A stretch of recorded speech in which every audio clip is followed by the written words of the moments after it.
Oh, hey.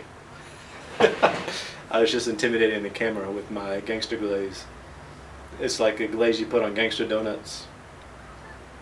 Anyway, so what we're talking about is a disciple of Christ reveals, reflects God by living a word-centered, prayer-centered, spirit-led, compassionate, transformed, missional life and community. By the way, when you come to the BSM building, if you do come to the BSM building, you'll notice that throughout the building we have banners that say these things, and we find these things to be really important because Jesus said one thing. He said to go into all the world and make disciples.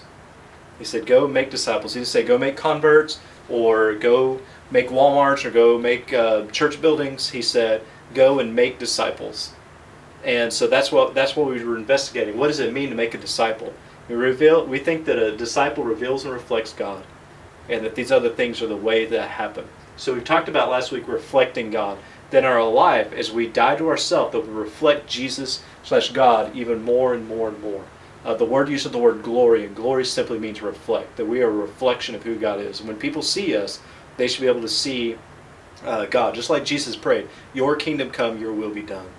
And so the Bible also says in 2 Corinthians 5 that we have been made ambassadors of reconciliation. He said, you are ministers of reconciliation.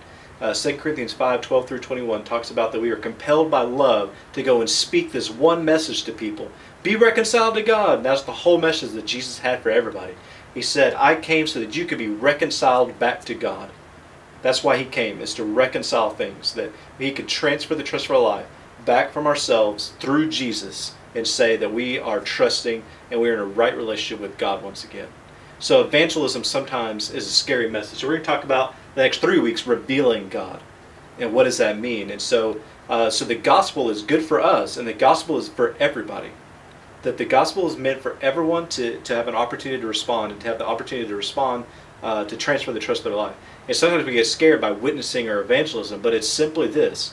It's simply us being ambassadors, us being ministers of reconciliation, and speaking the message to people that Jesus said to speak, to go and make disciples. And the first step of that is to go and to say to somebody, you are not reconciled with God and you need to be reconciled. And choosing those words and however they be appropriate in whatever setting.